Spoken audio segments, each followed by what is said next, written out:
There was a time in my life when I was the fun friend, the wild one. I had endless attention, endless friends, and zero boundaries. I was a side chick, and in that world, I was her. But when I started changing, when I got married, chose a different life, and started healing, then a lot of that love disappeared. In this episode, I want to talk about that shift from side chick to wife, from promiscuity to purpose, and why so many women today, especially in the Black community, are afraid of marriage while being trapped in everything but commitment. We're going to get into toxic femininity, fake empowerment, the culture of baby showers over weddings, Black women and feminism, marriage, and what I believe is the real purpose behind love, covenant, and legacy. Let's discuss the lies that we've been sold for decades. This isn't an attack, it's a reflection. And if you feel convicted, that's good. That means it's real. So let's get into it. Let's get into it. That's what I meant.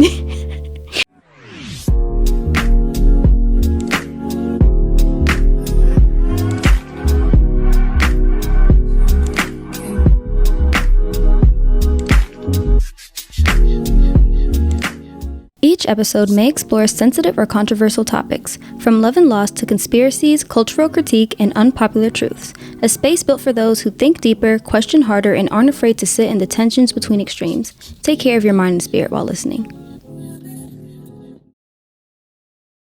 Hi guys, welcome back to the Morning Dove podcast. I hope you all had a fabulous week. I hope it was relaxing. Me personally, my week was very busy, especially today. I'm actually recording super late at night, which is kind of crazy, but you know, you got to do what you got to do. The show must go on. So there's a new segment of the show that I want to start. It's called Hot Takes, because so much can happen all in one week, and I want to comment about it, and I want to tell you guys like kind of my thoughts, my opinions, and specifically this week, a lot happened. So to start off, hot takes, let's talk about Miley Cyrus. So yes, I am also a Hannah Montana stan. I'm hearing that she's trying to do maybe like a concert or something. But what I don't condone is people basically blaspheming God. Because for some reason, I feel like Christianity always gets like hit with a straight, and I don't know why. It's like people can't help themselves when it comes to Christians, when it comes to talking about God, Jesus. It's like, yeah, we can mock this religion. The rest of them are off limits though, because that's offensive. Specifically, Miley Cyrus went on an interview, and I'm just going to play the clip for you guys to start off. Let's take a listen. God is a gay man. I know Ariana thinks it's a woman, but I think it's a gay man, okay? If you don't believe me, look at the height on his hair. Yeah. As you heard her say, she thinks that God is a gay man. And personally, I don't know who asked her opinion. But I also feel like you guys know that Christianity isn't the only religion that doesn't condone homosexuality, right?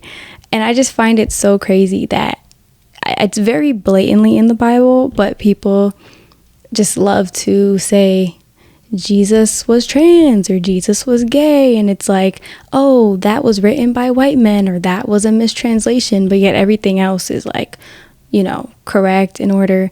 I'm not going to get too much into it, but me personally, I did find it to be a little excessive of her to say. Kind of made me look at her a little different, just because, again, why can't we just leave Christianity alone if you're not educated about it, or if you don't even, associate as a Christian or a believer in Christ? Like, why do you have to comment on public interviews about things that are just what most Christians would consider blasphemy? The next thing that has everybody in an uproar, believe it or not, yes, if you're unfamiliar, Sydney Sweeney, she is basically a young actress, up new, kind of.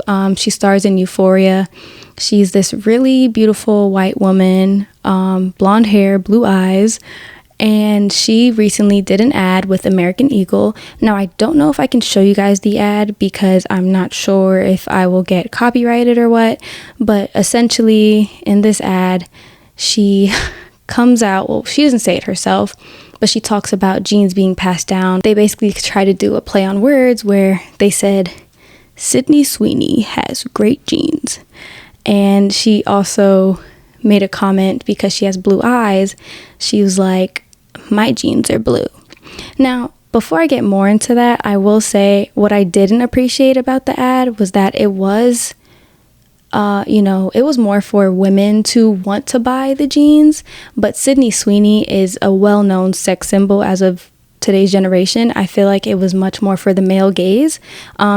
Me personally, I love to look at another beautiful woman, like, women, all types of different colors or whatever. If she's pretty, she's pretty. But a lot of women felt like it was more for the men. So that was one thing I didn't really like. But in a twist of things, somehow this ad got turned into a conversation about eugenics. And if you don't know what eugenics is, basically it was the movement with Hitler. A lot of people, mostly liberal people, a lot of black women took the ad as a way to say, like, are you trying to say that only blonde women with blue eyes have good genes? Now, with that being said, it is kind of a stretch in a way, because it's like people saw her and were like, oh no, blonde hair, blue eyes, Hitler. Like, that is kind of a crazy stretch. I also think that it was just a play on words, and this is my personal view when I watched it. I feel like if social media didn't tell a lot of people to be upset, they probably wouldn't be. Really, it was clever, because if you think about it, she has blue jeans. Well, she has like blue jeans. Like, it's kind of clever if you think about it like that. But no, it is going crazy. People are trying to cancel American Eagle. So what we're going to talk about a lot in this podcast is how majority of things in the world and our society is literally built to make us go against each other and to cause division. And so what you're going to see a lot of is a lot of comparison now with white women and black women, and Beyonce has better genes. And that was something that went viral after this whole thing went on. And it's just like, for me personally, I don't think it's fair that if a white woman with blonde eyes, who is known to be beautiful and have good genes, because we have to ask ourselves, like, what are we trying to say? Does she not have good genes? I'm confused. Like, she does have good genes. Like, they didn't say anything wrong. You guys are aware that there are also races of black people that have naturally blonde hair and blue eyes. So the fact that we're making everything so racially motivated now is crazy to me. And as you know, Rihanna also has green eyes. So I feel like to make it about race was a stretch, especially something as big a deal as the eugenics conversation. I feel like it's kind of trivializing a movement based on genocide and racism. I would look it up yourselves, form your own opinions. Let me know in the comments what you guys think. Do you think it is kind of a reach, or do you think it definitely is kind of hinting at eugenics, or saying that only specifically white women with blonde hair and blue eyes have good genes? Me personally, I think they should be allowed to say they have good genes as well. Next thing I want to discuss with you guys, the last hot take for today. This one blew my mind. Not really, because this is just our generation. There was a young lady who went up to Duke Dennis. Now, if you guys are unfamiliar with Duke Dennis, he is a streamer. He's very handsome, dark-skinned man. This young lady took it upon herself to basically go up to him and offer... why don't we just take a look at the clip, guys? Come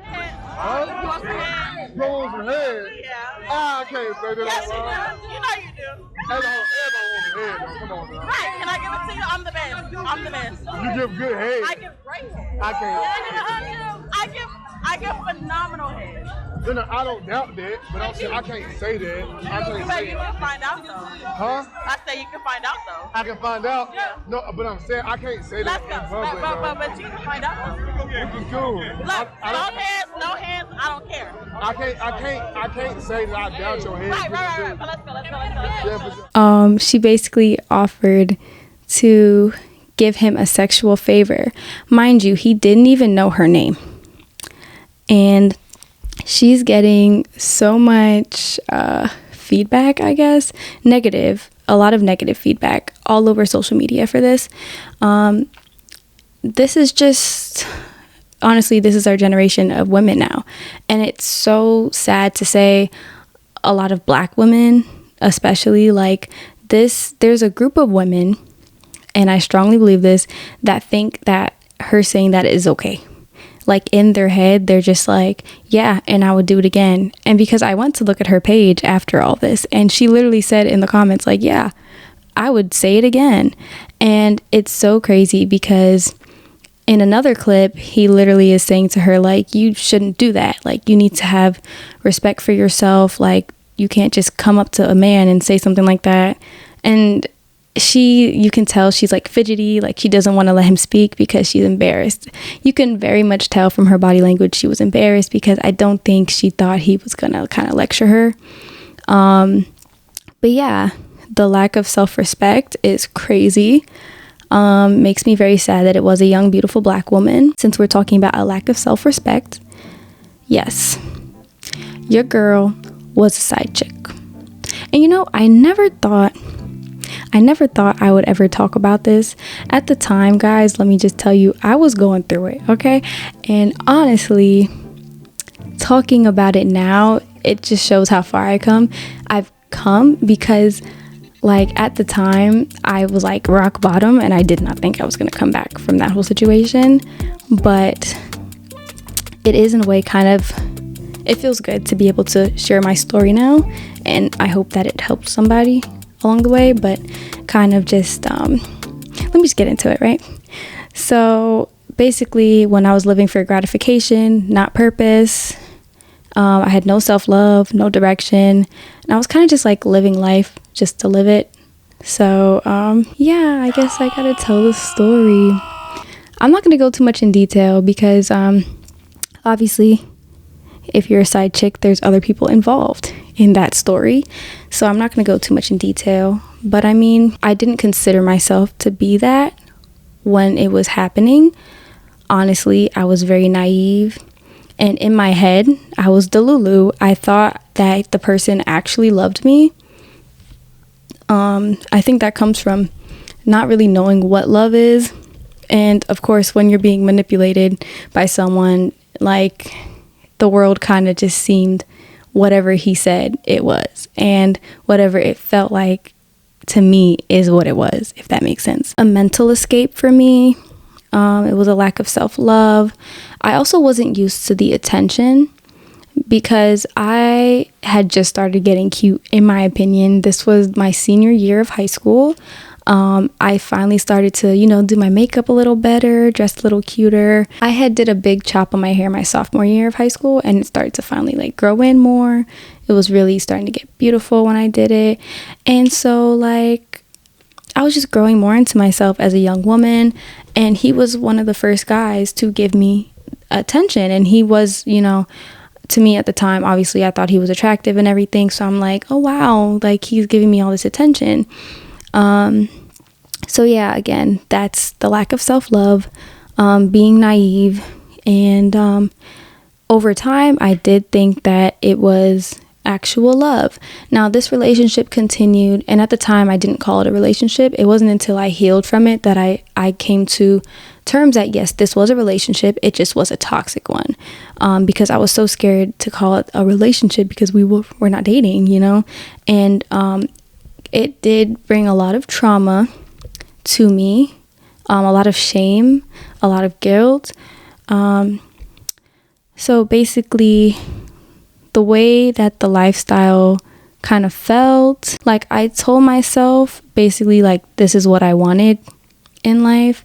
And I also told myself like this was the best I was gonna get. I told myself in my head like a lot of negativity. I told myself like I was a bad person, because I had to tell myself that because of what I was doing and how I was affecting the people also involved. So I would like mentally tell myself like, you're a bad person and you're a city girl, even though I really wasn't. I told myself that, which led to depression, if I'm being quite frank, because if you're telling yourself all that negative stuff over time, it does affect you. And I was telling myself this. The person would give me butterflies, but now as I know from being with my husband that butterflies are not a good thing. And that's because I had extreme anxiety every time I got like a buzz from him on my phone or he's calling. To this day, if I were to like look at that caller ID, my heart, it like races, because I had so much anxiety from him calling, from like just being around him, which wasn't a good thing. And if you are listening and you have butterflies with that specific guy, every time you see him, you're like, oh my gosh, he's calling, or like, oh my goodness, I have a text from him, but I can't reply too quick, or like you're overthinking it, it's probably not a good thing. So yeah, at moments it felt fun. It felt kind of like freeing. I was also in college. Like I said, it went from senior year to high school to start of college. And what I would tell myself as well is that like it was kind of good to be a part-time person to someone so that I can stay focused on myself and my education.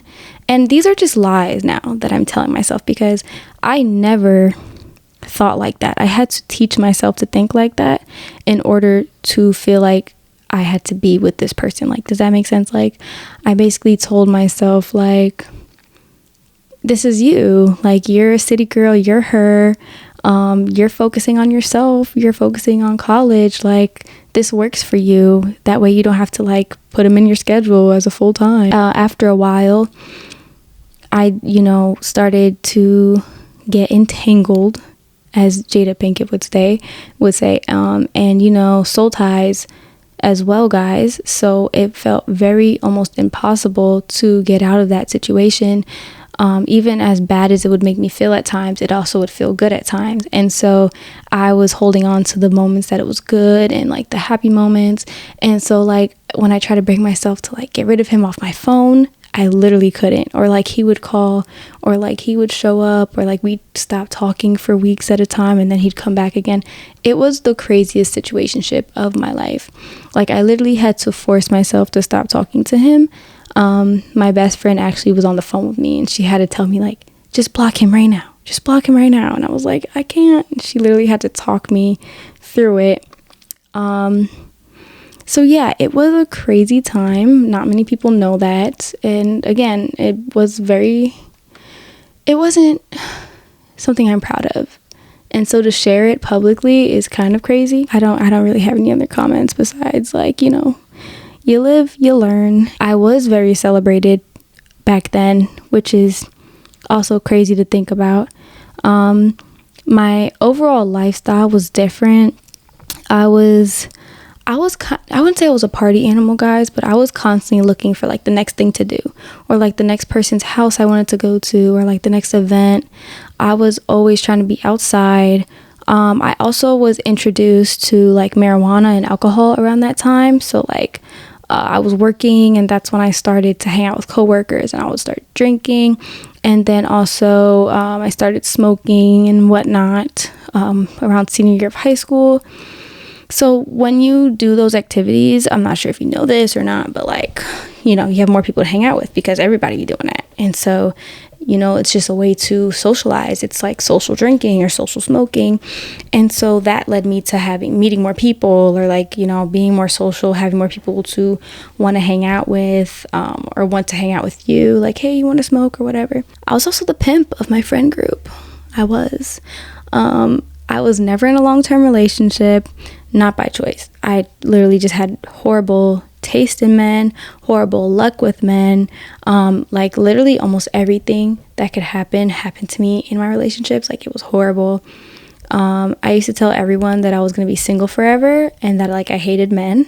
Yes, believe it or not, my Ricardo people can never believe it because of how like happy I am with him and like our whole relationship. But yeah, no, like I was sworn off of men. Like when I started dating Ricardo, people were like, I never thought that you would actually find someone that you want to be with and that like it works and you're happy. I'm like, yeah, because I wasn't gonna be with anyone. But yeah, I was also very like unstable at the time. I would say like people knew me to be kind of like an emotional crash out. Like I was always that friend that had something going on. Like my life was like a Lifetime movie. Like I would be like oh my gosh, you won't believe like this just happened, or like this guy just did this, or I just took a drive here. Like I was always doing something. I think that they thrived on me being like the consistent, unhappy, unstable, and like insecure person. And so I think that's why I had more friends back then, and like why I was more celebrated back then, because people wanted to be around me for the fact that this is just what I think it is. Like I think that literally just that, like they thrived on me being the consistently unstable friend. Like there would be times in my friend groups where my friends would be with a different guy, or maybe they would break up, or then the next friend would be with a guy, or they'd both be in a relationship. I was consistently single, or consistently unhappy, or consistently going through something crazy with somebody. I also at the time would post every single day on Snapchat. I had a close friends, or like a private stories, what they call it, which is basically like where you post for only a certain amount of people to see. And I basically had like my own reality TV show on that hoe. Like, excuse my language, but like I basically, I posted every day. It was like my diary. I vented. I posted this. I posted that. And it was really cool. Like I did enjoy it at the time, but I do realize now I was definitely oversharing, because realistically, people don't need to know or see that much of you every day. And it wasn't until obviously I got in a relationship that I stopped posting as much, and I started like limiting my social media and stuff like that. And that's when I noticed like those same people who would watch me every day kind of just like stopped reaching out to me. So it was like, okay, I definitely overshared with a group of people for a very long time who genuinely did not really care about me. But yeah, I mean, that's just kind of life. Again, like I'm in my 20s. You lose friends, you go through changes, like it's normal. But that is kind of more of a reason I think I was more celebrated back then, or more popular, or whatever you would say. Now the shift that kind of made me want more for my life. Now this part is very personal. I lost something that was very important to me that I was saving for marriage. Let me just say that. And I waited like 19 years of my life. And at the time, I thought I was doing it for the right reasons. I thought, and what's crazy? At the time, God told me, don't do that. Do not do it. And I was like, God, I'm going to do what I want, because I love him. And when you love someone, you do yeah, no. I should have listened to my father, my heavenly father. When that happened, I basically went into like a psychosis. Like, I'm not kidding. I lost my mind, because I held so much of my worth and my power, and I held a lot to me when it came to that. I'll just call it for what it is, my virginity. It meant a lot to me. And honestly, to this day, that is something I deeply regret and hold a lot of shame about. But I was naive once again. It was a lot of manipulation that came into play. But at the same time, I was very delulu. And that's when I came to the reality as well that I was a side chick. Because this whole time, for like, imagine the last year and change, I didn't consider myself a side chick. I considered myself someone who was in a loving relationship. We loved each other, but it was just like a secret. Or like, he couldn't really tell me, he couldn't really do the things that he wanted to do. I basically believed every word he said when the action said completely different. So yeah, I just clung on to words, and his words over and over kind of like solidified my delusion. So yeah, I was basically so broken at that point. Like, I would be drinking in my room. Like, when I say psychosis, guys, I was really going through it. Like, that probably to this day was one of the hardest things I went through. I was so broken that the only person who could make me whole again was, no kidding, no joke, Jesus Christ. And so that kind of is what led me to grow closer with him, because there was no comeback. Like I said, that was rock bottom for me. And so I decided to stop shutting him out. And I told myself, no matter how broken I am, I was no longer going to stop talking to Jesus, to God, because what happened was, like, I would tell myself, like, this was so bad that I did this, and like, I'm a bad person, and I know I'm living wrong. I know I'm doing all these wrong things, so I can't talk to God because basically I don't want him to feel like I'm using him. That was my mentality, is like, I don't want God to think I'm using him, so I'm just not going to talk to him. Because I have this thing where it's like, I'm not going to sin and know that I'm sinning and then like just feel like I can go back to God, when that's not how God works. He wants us to come to him. He wants us to talk to him. And so after that whole time, when I was so lost and I was going through a lot, I swore to myself like I wasn't going to do that anymore.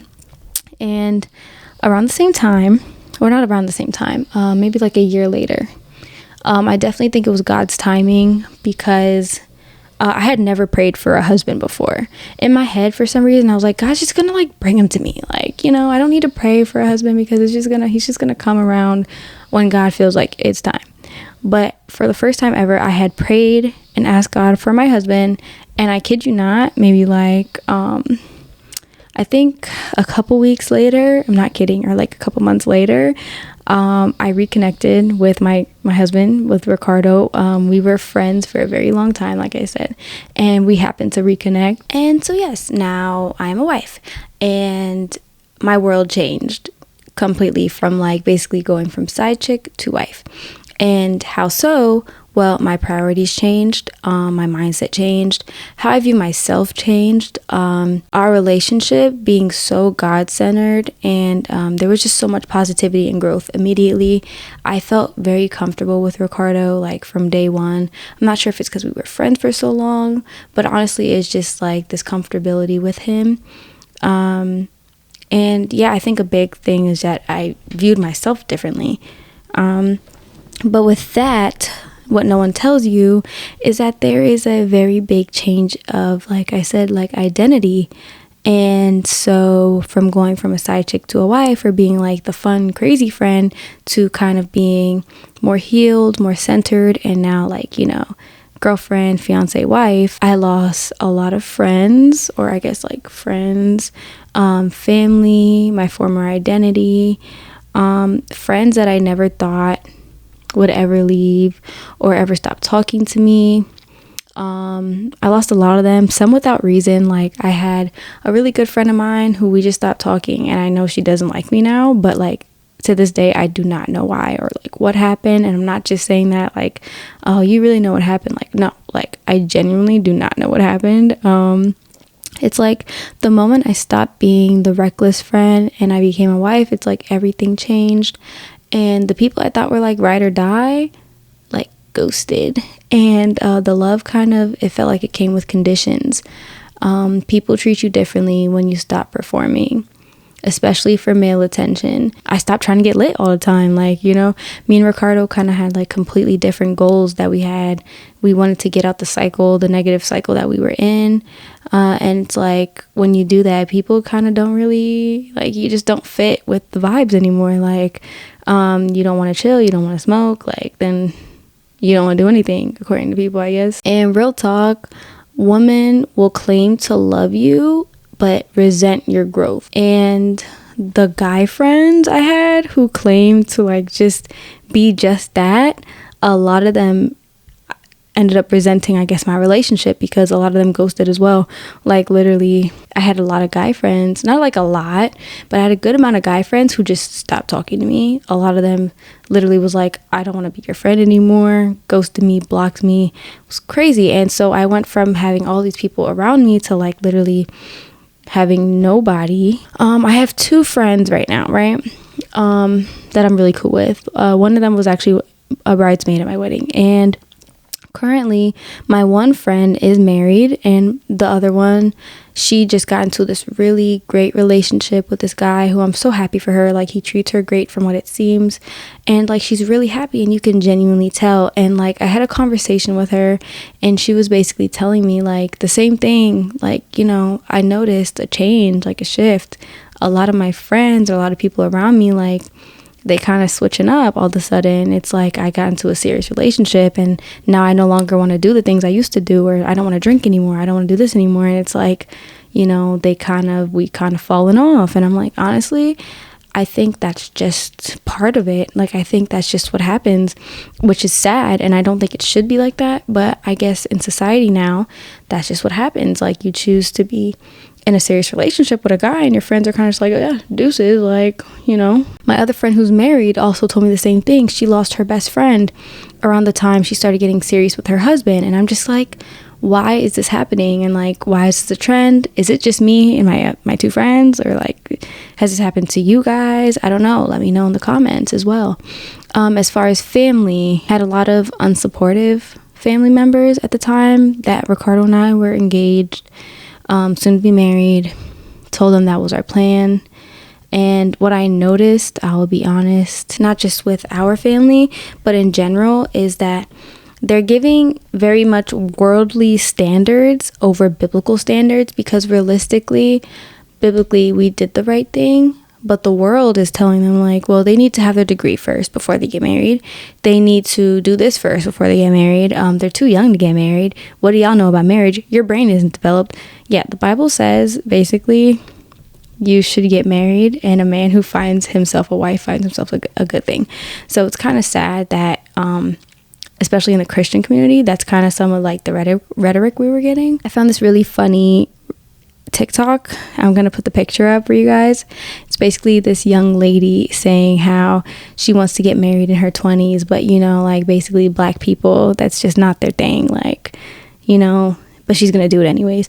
But I think it's really sad that that's even the standard. I think it's sad that's even something that is prevalent in the black community, and we're about to get into that literally right now. I don't want to keep talking about myself. I want to get into this topic because it is so good, guys. Long story short, to end my little story time, I ended up feeling really isolated, but I was grounded in something deeper.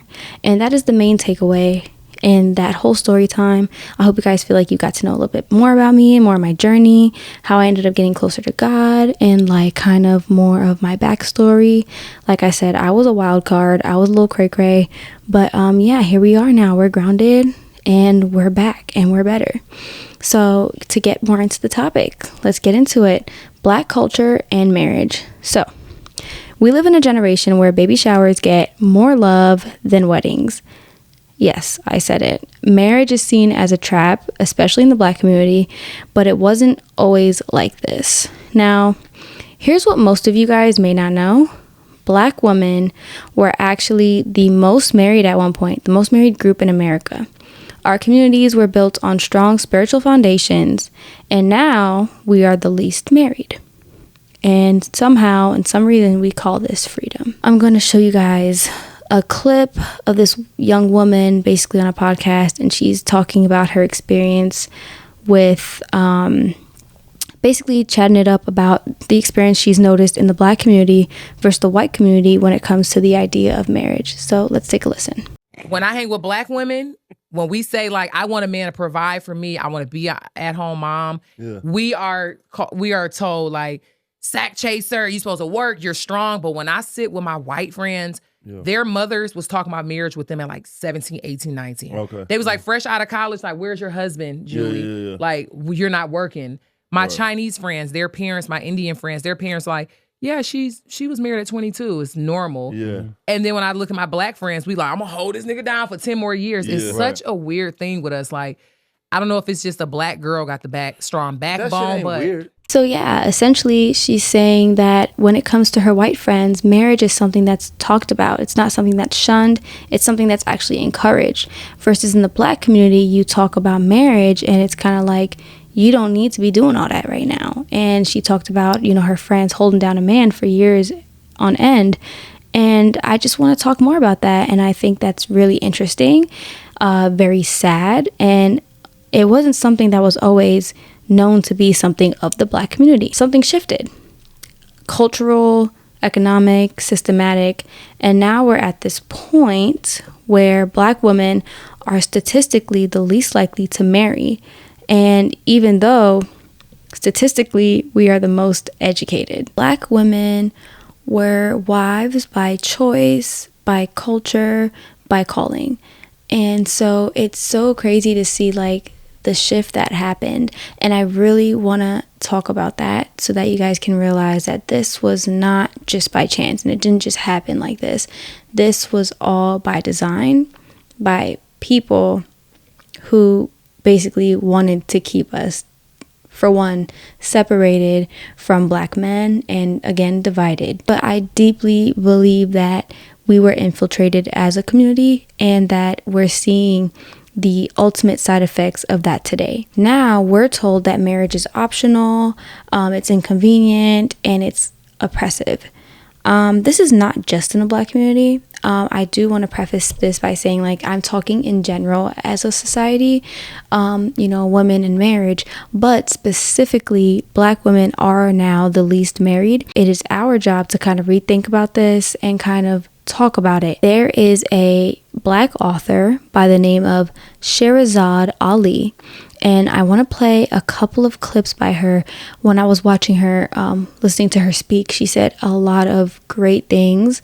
I'm not going to play too much because she goes on quite long in some of these clips, but I'm going to play some parts that I think were really important what she was saying. So let's take a listen. Again, remember, the entire civilization is built on keeping the Black man and the Black woman apart. Good Black woman has self-discipline, courteousness, cheerfulness, self-respect, intelligence, cleanliness, and love. They did not tell us that all of that, being my own person and I'm independent, would lead to separation, loneliness, celibacy, and lesbianism. They didn't tell us that if you give up the man, you're going to take one of these things and it's worse and it will destroy your nation. They made us think that it was some kind of glorified position to brag about the fact that I got my own job, my own credit card, my own car, so I don't need no man. I don't even know how we got that mixed up. Ain't none of that got nothing to do with being with no man. We have some serious relationship problems that nobody has been able to address us on because everybody wants to pretend that this is not going on. Over 60% of our women are single, widowed, separated, or divorced. They don't have a man. How did we go from being wives and builders of legacy to glorifying single motherhood and having this badge of hyper independence? She talks about how she at a point was able to have both men and women listen to her, and they took her off the TVs because by design, again, they do not want Black men and Black women to, one, realize how powerful they are together, but two, to just break basically the generational curses that were put on us. Guys, they played us. And if you don't believe me, the woman who basically started the feminism movement, her name is Gloria Steinem. The white feminist preached to Black women saying that this was the lifestyle that we needed. And there was also magazines, Cosmopolitan, where they put in the magazines that the lifestyle was fulfilling and we're sexually fulfilled and we get to live our lives without men and this and that. Again, this was targeted towards people and women of color. And I say that to say, think about this question I'm going to ask you guys, right?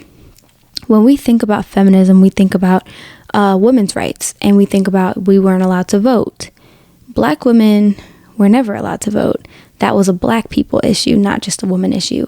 But then think about this as well. What women were not allowed to work? And I want you guys to really think about this. This is the 1950s. They said that we were fighting for the right for women to work. What women? You hear that silence? Because when you sit back and think about it, and I didn't think about it until I started planning out this podcast episode, and it's true, Black women have been working in America since they dropped our ancestors off in the boats. And so you think about the feminism movement, half of the movement was just to get women in the workforce. However, Black women have always been in the workforce. In fact, when we wanted to stay at home with our children, they didn't allow us to be stay-at-home moms. I don't know if you guys are understanding this. We raised the white women's children.